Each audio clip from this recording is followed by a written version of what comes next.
Hola, ¿qué tal? Buenas tardes. Bueno, buenas tardes a todos los que están participando hoy de este encuentro organizado por AIED Bajunep. Mi nombre es Silvia Fernández, voy a estar como moderadora. Integro la comisión directiva de AIED Bajunep y hoy nos encontramos con un tema que está en boga y a plena, ¿cómo les podría decir? Vigente más que nunca, que es la evaluación. Ya terminando el ciclo, este ciclo raro, porque sabemos que se va a extender, que hay mucho para trabajar y que no finaliza en esta evaluación, sino que es algo continuo. Por eso hemos convocado a Rebeca Anijovic, ¿sí? Algunos la conocerán. Es especialista y magíster en formación de formadores de la Universidad de Buenos Aires, profesora de prácticas de la enseñanza en diferentes profesorados de la provincia de Buenos Aires, asesora de escuelas en el país, Chile, Colombia, Uruguay y Brasil, y es coautora de libros destinados a enriquecer las prácticas pedagógicas. Bienvenida, Rebeca. Y antes de que empiece la disertación, les voy a pedir que mantengan los micrófonos, bueno, por supuesto, apagados, y algunas cámaras, por supuesto, que están apagadas para viabilizar la conectividad, porque somos muchos los participantes.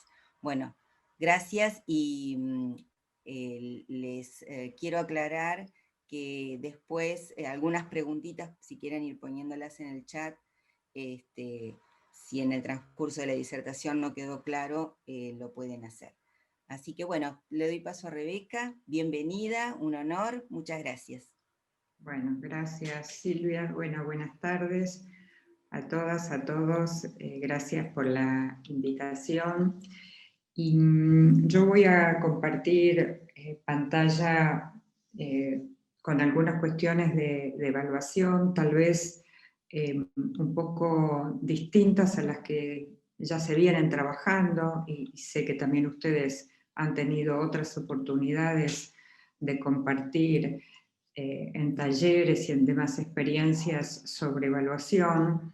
Así que voy a concentrarme en algunos aspectos en particular, partiendo un poco de compartir cómo se está usando hoy la evaluación formativa, y por supuesto que son algunas informaciones, digo, que no las podríamos generalizar, pero sí estamos recogiendo a través de las prácticas que están sucediendo aquí en nuestro país y en otros países de Latinoamérica. Y después voy a compartir algunos ejemplos y algunas propuestas en relación con este último tramo, como bien Silvia planteaba, de evaluación en lo que respecta a lo que queda de este año, ¿no? Los usos que en este periodo, digamos, de pandemia, en estos contextos, se han registrado de la evaluación formativa en particular, primero es la variedad de modos de recolección de información, es decir, tradicionalmente los modos de recolección de información han sido más limitados a instrumentos como pruebas escritas o pruebas orales o ensayos, y a partir, digamos, de que se legitima de alguna manera la evaluación formativa, empezaron a aparecer otros modos, no solo, digamos, de recolectarlo, sino de producción de evidencias por parte de los estudiantes, y muchos de ellos, de estas propuestas de tipo de instrumentos para recolectar información compartidas por varias disciplinas, sobre todo en lo que tiene que ver con el nivel secundario y en el nivel superior. Un segundo elemento tiene que ver con el reconocimiento de la importancia de la retroalimentación, que empieza a aparecer como un tema muy relevante, no tanto en el conocimiento que se tiene de prácticas de retroalimentación formativa, pero sí aparece en el discurso y en muchas acciones reconocer la necesidad y la importancia que ocupa la retroalimentación en este campo de la evaluación formativa. Y un uso, que esto a mí me parece también muy interesante, de mucho más aspectos diagnósticos que de calificación o promoción. En parte por las políticas públicas, ¿no? Desde el Ministerio de Educación, pero por otro lado también entendiendo que se abrió una oportunidad para trabajar con la evaluación formativa que de alguna manera aparece por primera vez legitimada, ¿no? Es decir, cuando se anuncia que se va a trabajar con la evaluación formativa y no con la calificación inicialmente, se abre como una puerta para pensar en prácticas de evaluación formativa. Y al mismo tiempo, digamos, en este primer, diagnóstico general por ahora, aparece como una necesidad de mayor libertad para los maestros, para los profesores, de contextualizar el proceso de enseñanza atendiendo a la diversidad de estudiantes, a la diversidad de trayectorias, que si bien las había también antes de la pandemia, hoy adquieren, digamos, una presencia, digamos, esa diversidad de trayectorias mucho mayor, o sea, hoy encontramos más diversidad de trayectorias que la que teníamos antes de la pandemia, con una necesidad de un énfasis importante en el apoyo emocional a los equipos docentes para poder abordar todo este trabajo complejo, distinto, producido, digamos, sin tiempo de planificar y de pensar, con una necesidad de priorización curricular y centradas en la retroalimentación de los aprendizajes. Estas son como líneas que se desprenden mirando más al futuro sobre lo que está sucediendo con la retroalimentación. Y entonces, a partir de allí, aparecen estas líneas de cambios en las prácticas de evaluación, ¿no? Fuertemente la idea de desarrollar habilidades metacognitivas. Hemos entendido y comprobado la necesidad de darle tiempo al desarrollo de este aprender que aparece habitualmente en los diseños curriculares, pero que nunca hay tiempo suficiente para enseñar estas prácticas y sostenerlas a lo largo del tiempo. La necesidad, diría, imperiosa de compartir con los estudiantes objetivos de aprendizaje y criterios de evaluación, instalar prácticas sistemáticas de autoevaluación y de retroalimentación entre pares, recoger diversidad de evidencias, y esto tiene que ver con la diversidad de trayectorias y la diversidad de los estudiantes, consensuar criterios de evaluación entre los equipos docentes, es decir, esto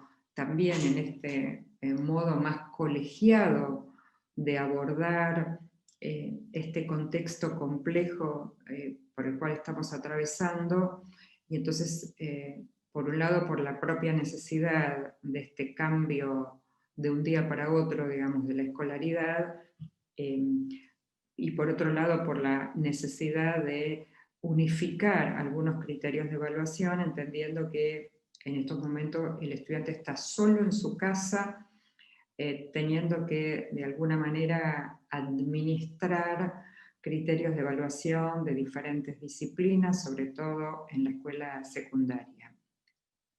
Y por otro lado, un fuerte reconocimiento a estudiantes que vienen siendo más protagonistas del proceso de aprendizaje a partir de, y no, esto no hablo del momento de la pandemia, sino antes de la pandemia, con un trabajo por proyectos, por aprendizaje basado en problemas, o sea, un protagonismo de los estudiantes en sus maneras, digamos, de aprender, pero no sucede lo mismo con la evaluación, o sea, no tenemos todavía estudiantes protagonistas de sus procesos de evaluación o apropiándose de los criterios de evaluación y desarrollando prácticas más de autoevaluación y de evaluación entre pares.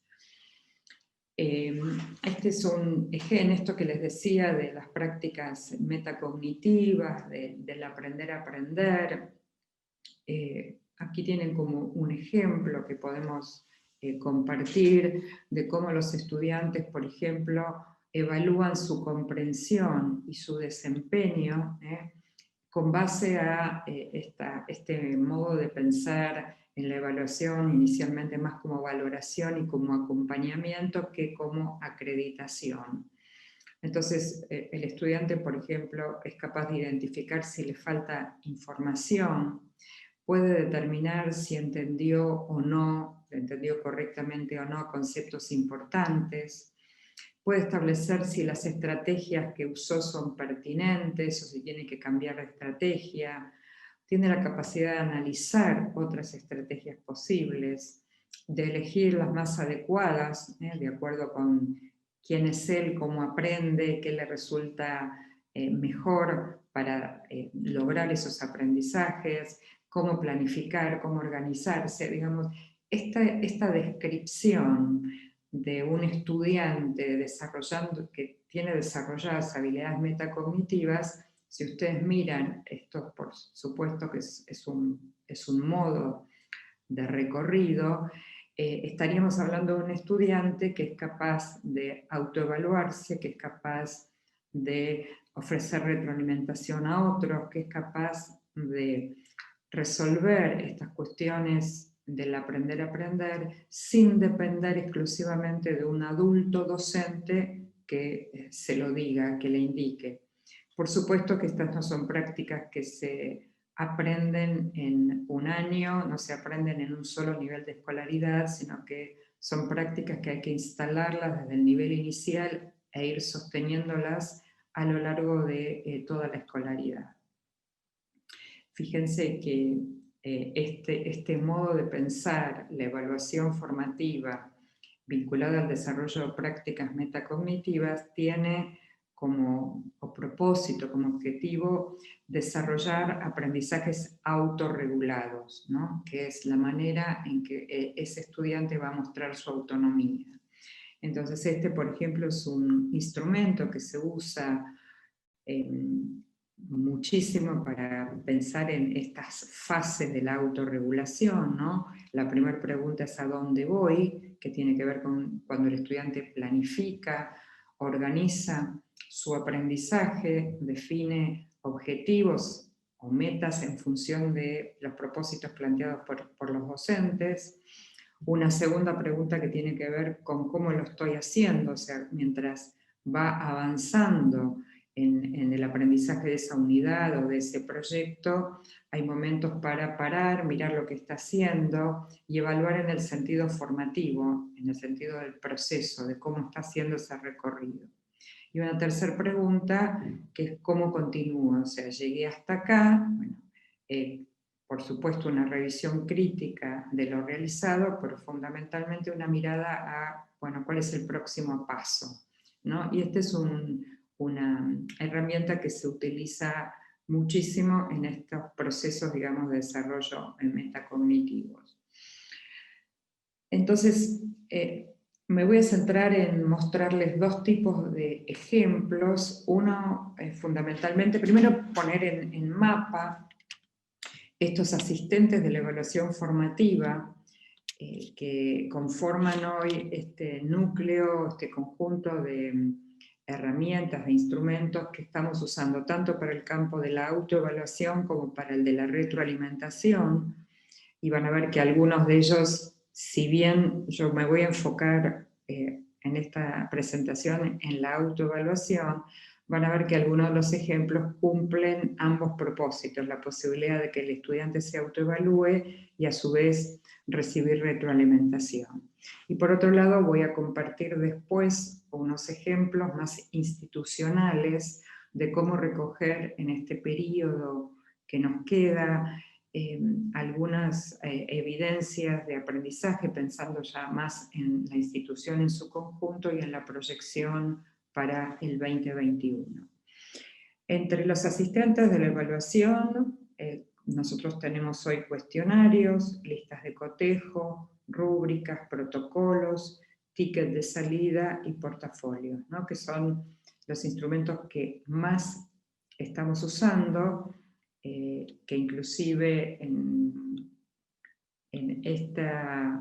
aquí aparecen recogidos por distintos organismos más internacionales, cuáles son específicamente los que más se han usado en estos meses de pandemia. Bueno, el portafolio, como sobre todo para quienes tienen plataformas y un grado de conectividad que permita al estudiante, bueno, los portafolios, entendiendo, igual después les voy a mostrar algunos tipos de portafolio, pero bueno, esta recopilación de guías, de tareas, de trabajos de los estudiantes, reflexiones personales, la compilación de evidencias de trabajos de investigación, de arte, ensayos, bueno, presentaciones orales, o sea, distintos tipos de trabajo, muchos exámenes, y tal vez encomillado, ¿no?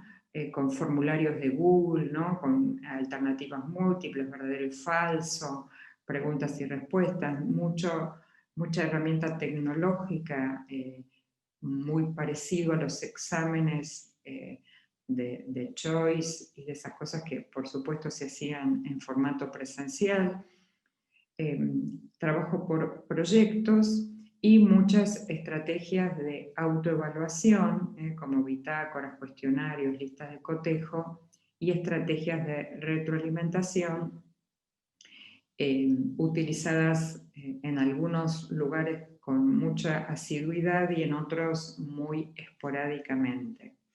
Y esto es lo que se ha recogido, digamos, de estos meses de trabajo. Algunos ejemplos que voy a compartir que distintas instituciones están utilizando aquí en nuestro país, en particular considerando todos los documentos que las distintas jurisdicciones van presentando y proponiendo a sus instituciones. Este es un ejemplo, tomando un espacio curricular, donde se identifica fortalezas que los estudiantes tienen, acá en este caso en el campo de lengua, un espacio para formular preguntas, o sea, ahora van a ver quiénes van completando esto, y sugerencias. Entonces, en la primera columna lo completa el maestro, en este ejemplo. Hay una segunda columna para comentarios del estudiante a partir de lo que describe el maestro.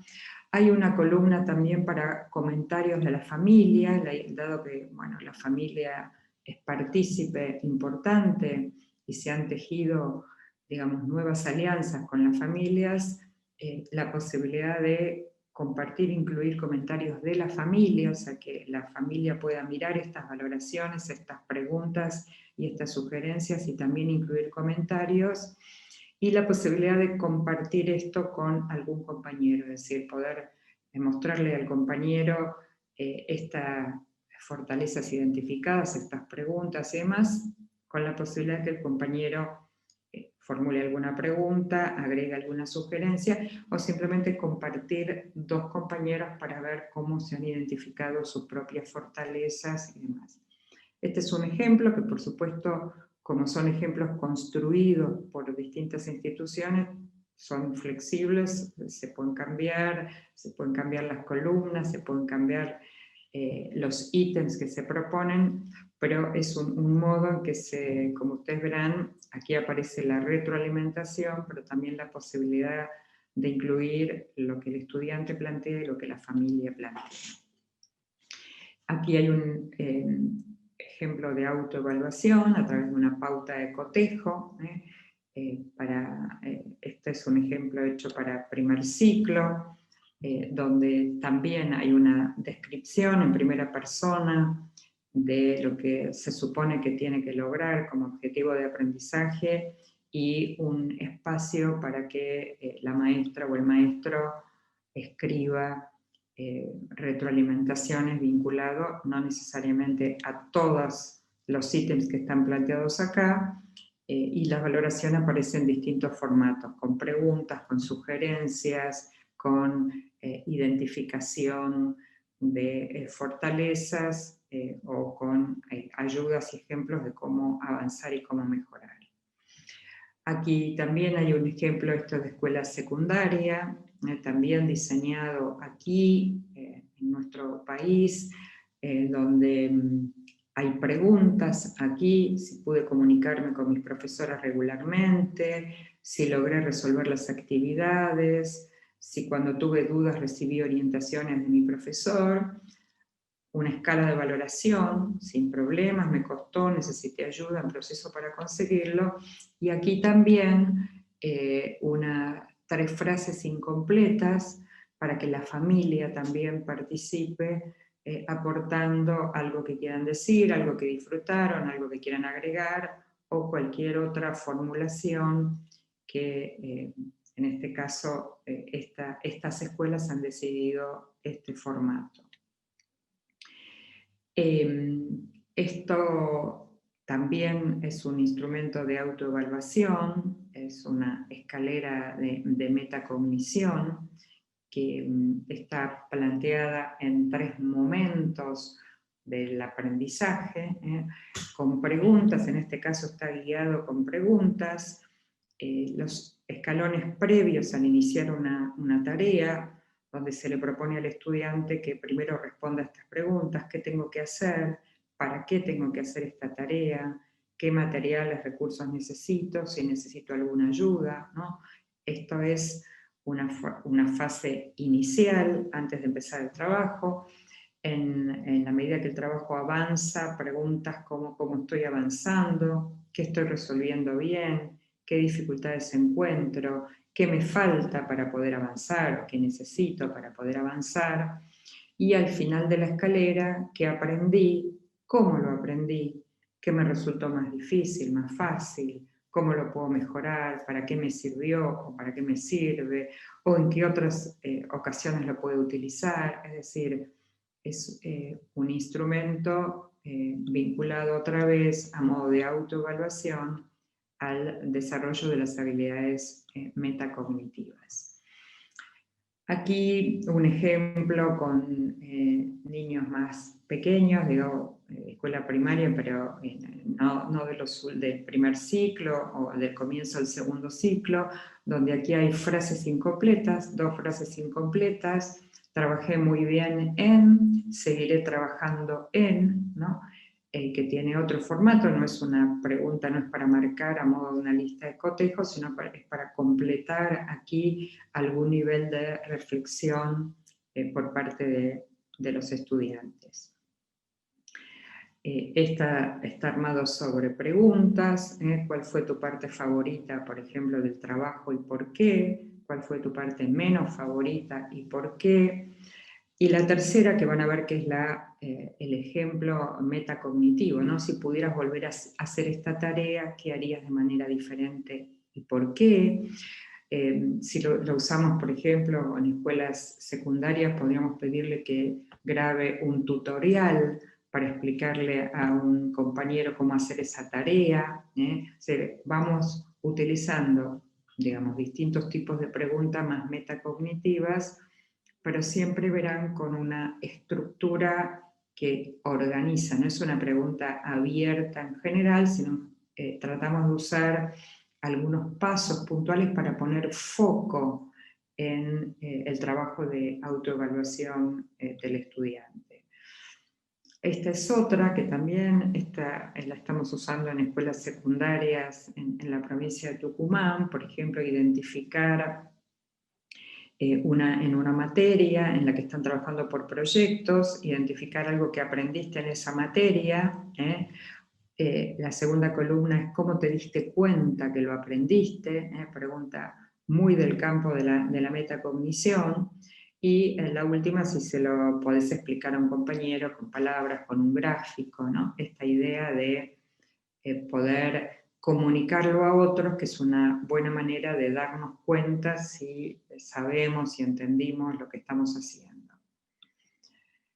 cuestionarios de autoevaluación vinculado a dificultades, es decir, aquí uno puede hacer una lista de las dificultades más habituales que uno fue identificando de sus estudiantes y entonces poder hacer un listado para que el estudiante, en este caso, marque cuáles son las dificultades con las que él o ella particularmente se han encontrado. Y por supuesto, como es una lista construida especialmente por equipos docentes, se pueden cambiar el tipo de dificultades, ¿no? Explicar mis ideas por escrito, mis ideas oralmente, comprender los textos. Bueno, podríamos variar las preguntas en función de quién es mi población de estudiantes, también en función de áreas disciplinares, contextos y demás. También aquí un formato pensando más en el futuro. Este es uno de los ejemplos que les decía que se están diseñando más para fin de año, ¿no? Para ir de alguna manera articulando este proceso de valoración y esta continuidad pedagógica 2020-2021. Entonces, fíjense, aquí estamos trabajando con 4 preguntas. ¿Cuál es el desafío, el sueño que quiero lograr? Obviamente referido al aprendizaje. ¿Cómo voy a saber si lo logro? ¿Cuál es el obstáculo personal que puedo encontrar para lograrlo? ¿Qué acciones te pueden ayudar a alcanzar tus sueños o tus desafíos y superar los obstáculos, ¿no? Y esto lo estamos diseñando, digamos, como ejercicios más cerca de fin de año, más para hacer un cierre, donde queremos que los estudiantes recuperen algo del recorrido, y que esto ayude de alguna manera también a proyectarse al 2021 y ver qué es de continuidad, qué habría que ajustar y demás. Por supuesto, no es el único instrumento, sino les estoy mostrando algunos ejemplos que estamos co-creando con distintos equipos docentes. Los tickets de salida, estos para mí son buenos ejemplos de autoevaluación, pero al mismo tiempo de retroalimentación para los docentes, ¿no? Fíjense, si yo respondo, si mis estudiantes en un curso de 30 estudiantes responden este ticket de salida, ¿no? Después de haber terminado una clase, haber terminado una unidad, haber terminado una semana de trabajo, haber terminado un proyecto, me di cuenta que me sorprendí, me despertó curiosidad. Otro ejemplo, ¿qué aprendí hoy? ¿Qué obstáculos encontré? ¿Qué nuevas preguntas tengo? O un tercero, en una escala de 1 a 10, ¿cuánto creo haber aprendido hoy? Casi como un juego, ¿no? El número, no de calificación. ¿Qué estrategias de pensamiento puse en juego hoy? Usé la comparación, usé el análisis, o sea, esta idea de todo el tiempo estar haciendo visible los modos de aprender. ¿Qué me resultó más difícil aprender y por qué? Fíjense que son todos tickets de salida que tienen este doble sentido, que el estudiante complete a modo de autoevaluación, pero si yo docente recibo estas 30 respuestas de mis estudiantes, la idea es que con esas respuestas yo voy a abrir mi clase del día siguiente. Es decir, supongamos, si tomo este ejemplo, puedo tomar los obstáculos que la mayoría de mis estudiantes encontró en la clase pasada y puedo primero dar cuenta, decirles, miren, de todos los tickets de salida, toda la información que ustedes enviaron, me di cuenta que hay determinados obstáculos y entonces preparé la clase de hoy considerando estos obstáculos si esto fuera grupal. Pero también podría tener propuestas más individualizadas para pequeños grupos, donde, bueno, todos aquellos que identificaron obstáculos vinculados a la comprensión de las consignas les puedo proponer un recorrido y a los que encontraron obstáculos de otro tipo puedo proponerles otro recorrido. Quiere decir que en este caso los tickets de salida cumplirían esa doble función de autoevaluación y al mismo tiempo de retroalimentación para mí como docente para poder devolverlo en mi próxima propuesta de enseñanza. Les decía que los portafolios son un buen ejemplo que nos permiten recoger evidencias, hacer valoraciones de esas evidencias y tener suficiente material guardado en el portafolio que nos va a permitir, en el momento que necesitemos acreditar aprendizaje, que necesitemos poner una calificación, la información que los estudiantes guarden en portafolios va a ser muy importante para poder mucho más fácilmente tomar decisiones acerca de calificaciones, acreditaciones. Hay distintos tipos de portafolios. Yo aquí seleccioné algunos tipos de portafolios que son posibles de utilizar ahora. El portafolio que se denomina dossier, que es un portafolio de presentación obligatoria, que se le pide a los estudiantes que incluyan determinados tipos de trabajo, o sea, determinados tipos de evidencia que nosotros le pedimos que incluyan el portafolio, pero también en este tipo de portafolios los estudiantes pueden elegir algunos trabajos con la consigna de que esos trabajos tienen que mostrar lo que el estudiante aprendió. Es decir, el estudiante tiene que poder aprender, digamos, a seleccionar algunas evidencias que muestren lo que él aprendió. El portafolio reflexivo, que lo que muestra básicamente es el modo en que el estudiante mejoró sus aprendizajes, ¿no?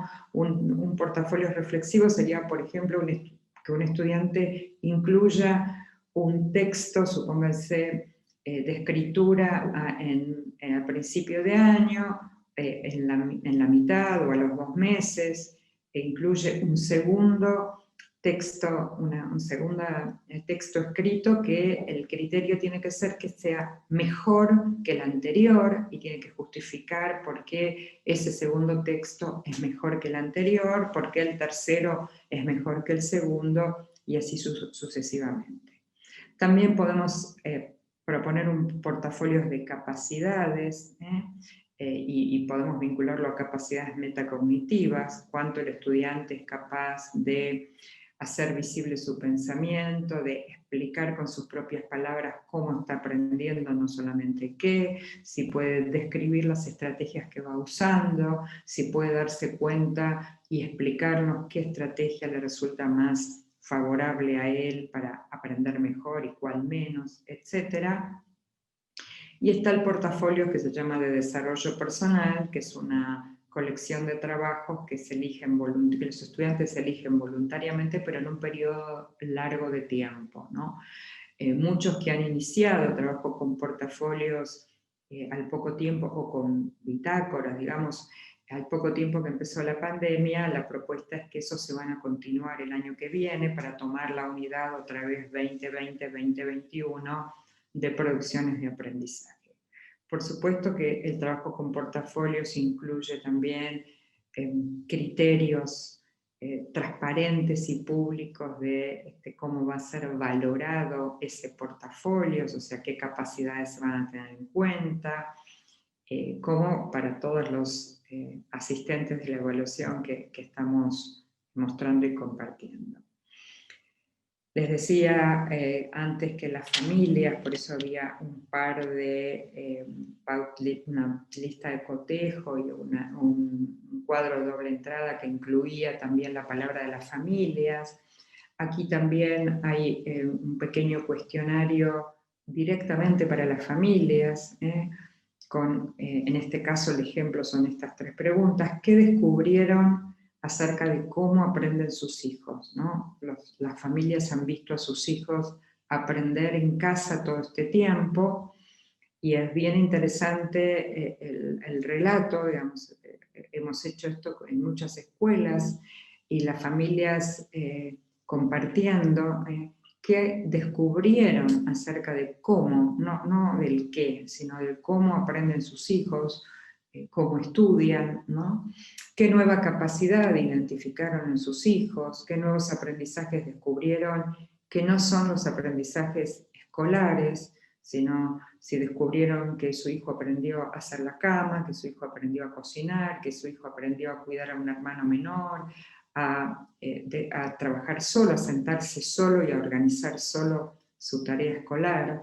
Bueno, que son datos muy importantes para nosotros como información, pero también en esto de cómo incluimos a las familias que están en estos momentos muy involucradas en los procesos de aprendizaje. Y aquí sí, para ir cerrando la presentación, algunas propuestas vinculadas a pensar en cómo termina este 2020 y el plan para el 2021. Y aquí estamos empezando a utilizar, en principio, este ejemplo, ¿no?, de poder identificar del currículum enseñado, o sea, qué se enseñó efectivamente, o sea, qué fue lo que se enseñó en el 2020, en cada nivel, en cada grado, en cada área disciplinar. De este lado, identificar qué propone el currículum prioritario, para poder ver la distancia, lo que nos falta entre lo que propone el currículum prioritario y lo que hemos enseñado, porque en realidad el primer recorte lo hizo más informalmente cada docente o cada institución, hasta que apareció, digamos, escrito el currículum prioritario, con lo cual es un ejercicio importante identificar en relación al prioritario qué hemos hecho, y entonces a partir de esta comparación poder pensar en acciones futuras. Y el otro instrumento que también estamos usando aquí es por estudiante, digamos, no por aprendizajes por lo enseñado, el nombre del estudiante, identificar la condición de escolarización, identificar logros y dificultades de este estudiante a lo largo de este periodo, poder dar cuenta de los medios y modos de retroalimentación que se han utilizado, o sea, se ha utilizado el WhatsApp, se ha utilizado una plataforma, la retroalimentación fue individual, fue por escrito, fue en forma oral, fue personalizada, fue con una frecuencia semanal, bueno, o sea, toda la información que permita de alguna manera tener esta información de cada uno de los estudiantes, pensando después en los planes de acción del 2021,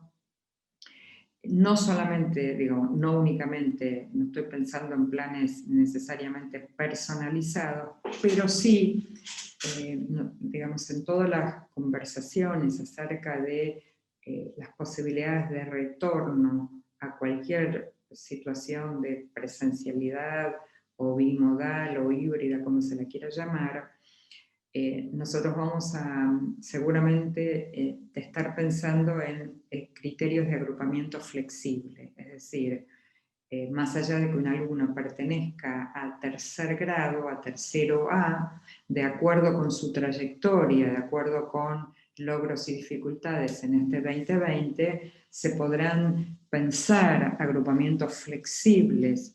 Y entonces, en algunos momentos ese niño estará en tercero A, en otros momentos estará compartiendo con otros compañeros que o tienen la misma dificultad o al revés, que tienen dificultades diferentes y entonces se agrupan alrededor de un tipo de tarea a desarrollar, o uno estará pensando que en los momentos de presencialidad vamos a trabajar con el grupo entero, pero en los momentos asincrónicos y virtuales los modos de agrupamiento van a ser diferentes, es decir, tener esta información bien identificada de cada estudiante nos va a permitir hacer un acompañamiento de trayectorias y de completar y de permitir acreditar los aprendizajes de una manera bien específica y bien puntual. Yo paro aquí de compartir, sencillamente porque la idea era que tengamos un espacio también para conversar y no solamente para exponer.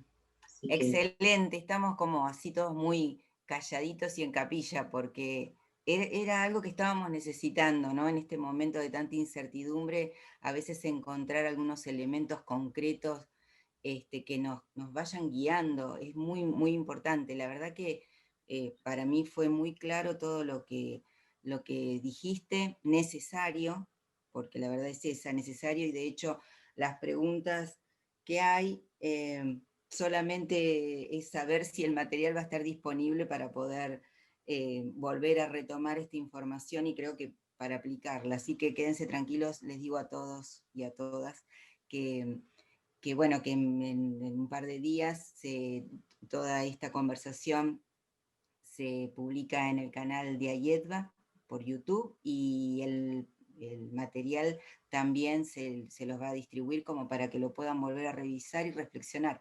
Porque bueno, un montón de datos de esta charla, sabemos que ahora es el momento de aplicarlos y los vamos a poder retomar y capaz que seleccionar, ¿no? De tanto que había, adecuándolo cada uno a sus instituciones, porque cada escuela tiene su propia forma de evaluar y bueno, por ahí lo que le sirve a una no le sirve a la otra. Así que esto se puede complementar y por supuesto llevar a la práctica. No hay preguntas, Rebeca, y me parece que fue suficiente y clarísimo. Así que no sé si vos querés agregar algo más para mí. Digamos, quisiera agregar porque uno se debate, por lo menos yo me debato todo el tiempo entre en los marcos teóricos y las recetas, ¿no? Y esa tensión que uno siempre tiene de no ser ni excesivamente teórica, porque es pertinente la pregunta, muy linda la teoría, pero yo mañana tengo que ir a la escuela y tengo que hacer algo, y tampoco sirve la receta de simplemente copiar y hacer sin entender ni el sentido, ni el para qué, ni el por qué. Entonces, digo, las propuestas que están aquí, que yo les mostré y les compartí, en principio decirles que son fruto de muchas horas de trabajo con muchos equipos docentes. No es que uno se sienta y dibuja un cuadro de doble entrada y le pone ítems, sino de mucha reflexión. Entonces, yo les estoy mostrando como el producto final, en todo caso, de procesos reflexivos en instituciones donde, bueno, mucha discusión acerca de si sí, si no, si este cuadro, si este ticket de salida, si no.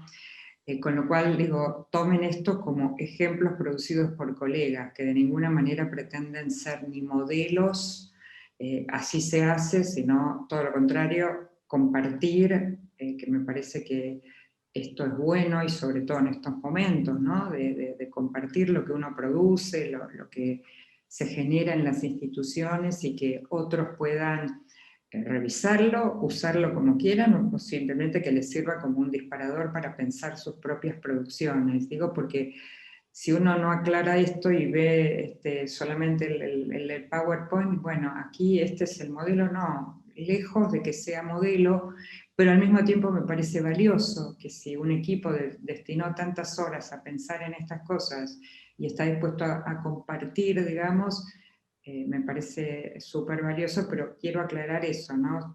Digo, tomen este material, desármenlo, repiensen, suban nuevas producciones, compartan nuevas ideas, simplemente ese es el intento bajo la perspectiva de esta concepción, digamos, de evaluación que pone más el foco en el acompañamiento, en la valoración de los avances, de los logros, que en la calificación. Pero por supuesto nuestros sistemas educativos requieren acreditación y calificación, con lo cual en algún momento va a haber que hacer esto. Por eso particularmente pienso que si uno tiene suficiente información relevada de este tipo, digamos, del acompañamiento, de los trayectos, intenta desarrollar mucho estas prácticas de autoevaluación, de evaluación entre pares, de retroalimentación, es mucho más fácil transitar de allí a una calificación, ¿se entiende? Porque si he hecho todo este recorrido y supónganse que todo este recorrido está bien hecho por un estudiante, ¿cuál sería la discusión? Si es un 8, si es un 9, digamos, no vamos a tener tanto problema como al revés, cuando a veces buscamos poner una nota y después tenemos que justificar por qué se le puso el 8, por qué el 7, y por supuesto las discusiones de justicia, injusticia, etc. Entonces, quería hacer como estas dos aclaraciones importantes y por supuesto si alguien quiere preguntar o compartir algo. Digamos que entonces la evaluación en realidad es un proceso de construcción. En una institución no es una sola persona la que lo piensa, sino es un grupo de personas que puede ponerse a pensar en una evaluación construida por el grupo, ¿verdad? Y consensuados algunos criterios, porque miren, imaginen esta escena que uno ahora en época de pandemia lo pudo haber visto. Imaginen un estudiante de escuela secundaria que tiene 13 materias y cada profesor le plantea sus criterios de evaluación, ¿no? Y hagamos un promedio, 4 o 5 criterios. Multipliquen 4 o 5 criterios por 13 materias, ¿no? ¿Con cuántos criterios de evaluación está lidiando un estudiante de secundaria, ¿no? Ahora, seguramente si uno mira y si hay esta posibilidad de consensuar algunos criterios, por ejemplo, la capacidad de comunicar ideas. ¿Cuántas materias quieren evaluar la capacidad de comunicar ideas? Muchas. ¿Cuántas materias quieren evaluar la capacidad de argumentar? ¿Cuántas materias que se entiende? O sea, entonces, otra vez ahí aparecen los equipos discutiendo algunos criterios comunes, por ejemplo, si utilizan rúbricas en las instituciones, ¿no? Bueno, una rúbrica que yo uso, por ejemplo, en mi materia puede tener 5 criterios, de los cuales los 3 primeros criterios de la rúbrica son los mismos que en muchas otras materias, y hay 2 o 3 que son específicos de la mía.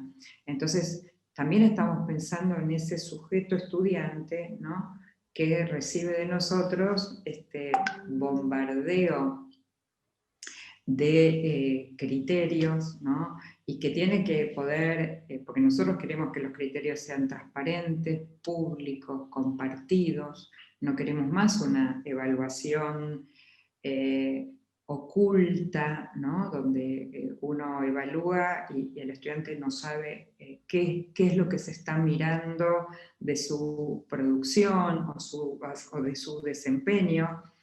Yo siempre cuento porque me acuerdo, nada más que por eso que cuando iba a la escuela secundaria, los profesores, supongo que a muchos de ustedes les habrá pasado, tenían una libreta de calificaciones, ¿no? Y abrían la libreta y tenía una serie de puntitos, rayitas, color verde, amarillo, azul, y nosotras, me acuerdo con mis compañeras, nuestra casi diversión era tratar de identificar lo que significaba la rayita verde, y si tenías 3 estrellitas y 2 puntitos, ¿qué significaba eso, no? Con un esfuerzo de adivinar los criterios, digamos. Por supuesto que a esa edad yo no tenía ni la menor idea de qué se trataba, pero lo que sí sabíamos es que era algo oculto y que nos encantaba distraer al profesor para abrirle la libreta y tratar de identificar qué había ahí adentro en términos de criterios de evaluación, ¿no? Entonces nosotros estamos hablando hoy desde una perspectiva de transparentar los criterios de evaluación, compartirlos con los estudiantes y, diría, los más osados plantean construirlos con los estudiantes.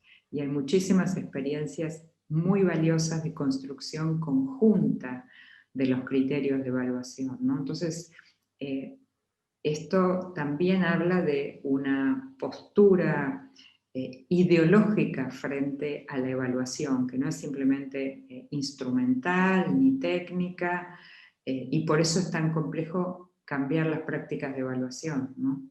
Si fuera una cuestión instrumental, uno saca un instrumento y pone otro, pero está claro que son prácticas muy difíciles, están muy instaladas.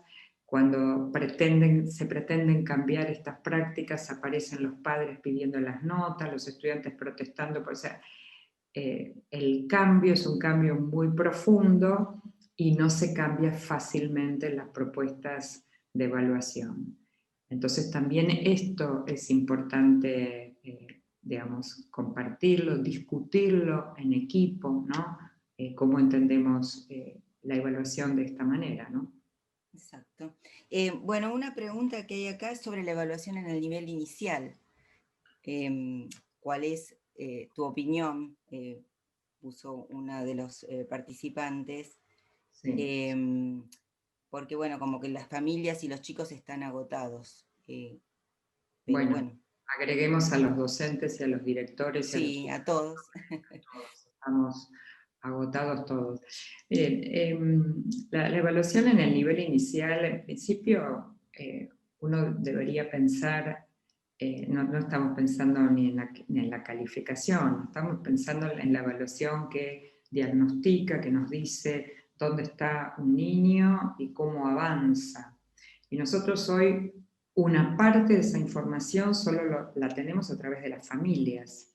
Hay otra parte que la podemos tener nosotros un poquitito, si tenemos la posibilidad de conversar con el niño, de observarlo haciendo alguna actividad, pero la verdad que la posibilidad de que los niños de nivel inicial estén mucho tiempo en la pantalla, sabemos que no es posible, sin hablar de los que tienen dificultades de conectividad, digamos, que es Sí. otra dificultad, otro obstáculo. Pero nosotros podemos recoger algunas evidencias de aprendizaje, muchas de ellas mediadas por las familias, y podremos terminar, digamos, de certificar de alguna manera en términos de saber efectivamente si pudo, si ahora habla más de lo que hablaba antes, si ahora juega solo y antes no jugaba, etc. La verdad es que cuando volvamos a alguna suerte de presencialidad, sobre todo en el nivel inicial, pero también en otros niveles con algunas áreas disciplinares, los profesores de educación física, los profesores de biología trabajando, digamos, con las experiencias en los laboratorios, en los institutos terciarios, quienes enseñan danza o actividades, digamos, corporales, las escuelas técnicas, ¿cuántos de los talleres de escuelas técnicas necesitan la práctica en el taller, no la teoría en la pantalla?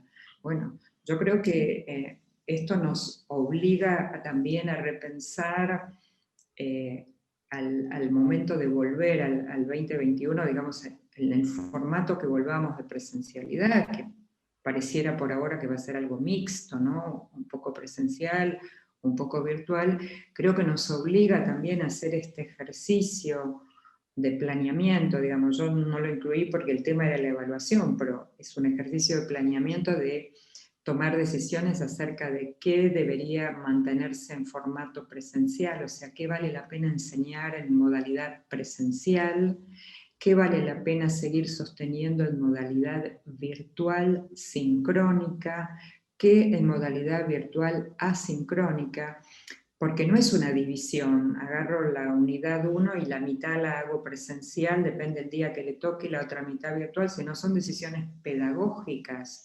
de qué tiene sentido hacer de manera presencial y qué de manera virtual, sincrónico, asincrónico. Entonces vamos a tener que tomar decisiones de recuperación de esos aprendizajes, de esa posibilidad de chequear con los niños de nivel inicial qué han aprendido, cómo han avanzado. No podemos hacer mucha más, de recoger más evidencias porque no los tenemos al lado, sencillamente, ¿no? Así que tenemos como, diría, la mitad de la evaluación, una parte de la información. Y nos falta la otra parte, ¿no? Que es estar en contacto con ellos, verlos, observarlos, porque fíjense, uno de los instrumentos que más se usan en el nivel inicial es la observación. Sí. Y la observación la podemos hacer poco, pero hay poco. Entonces, nos falta una parte importante para poder, digamos, tener más información y poder valorar esos aprendizajes. Entonces, podemos valorar algunos y está bien y tenemos que ser conscientes de que hay una parte que no la podemos hacer ahora, ¿no? Así que esa Bien, sería mi respuesta a nivel inicial. Perfecto. Bueno, Rebeca, la verdad que un placer escucharte, no va a ser la última vez que te convoquemos, porque bueno, hay un trabajo arduo para el 2021, ¿no? En vista de todo lo que vamos a tener que ir planeando, planificando, y como vos dijiste recién, viendo este mix de mezclar lo presencial con lo virtual y con lo algo virtual, ¿no? Y quizás entonces en ese momento donde uno tenga que plantarse para tomar decisiones, podamos tener otra charla gustosa con tu presencia y contar con ello, ¿no? Por supuesto. Así que, como no hay ninguna otra pregunta más, así que amerite, quiero agradecerte y bueno, un placer, por supuesto, escucharte con tanta claridad y espero que a todos les haya sido grato y útil. Quiero decirles a todos que hay una encuesta que por favor les pido que antes de salir de la reunión la contesten, que es un material que nos sirve a nosotros para ir organizando nuestro perfil organizativo de las capacitaciones. Bueno, para los que la mayoría que están son docentes, les agradezco que nos hayan acompañado. Los invito a seguir participando de estas charlas que son formativas, instructivas y muy aplicables a nuestra tarea diaria. Y bueno, decirles al resto de las escuelas socias, al equipo directivo, que estamos a próximos días, en noviembre, del 2 al 4, a celebrar nuestro congreso virtual, porque este año no lo pudimos hacer en Mar del Plata. Así que, bueno, esperamos que estén todos presentes y les vamos a enviar seguramente en breve las fechas, horarios de los disertantes para que todos puedan participar. Bueno, muchísimas gracias a todos. Otra vez, Rebeca, un honor, un gusto, un placer escucharte. Y a todos les digo hasta la próxima, bueno, hasta la próxima capacitación o charla. Muchas gracias por estar.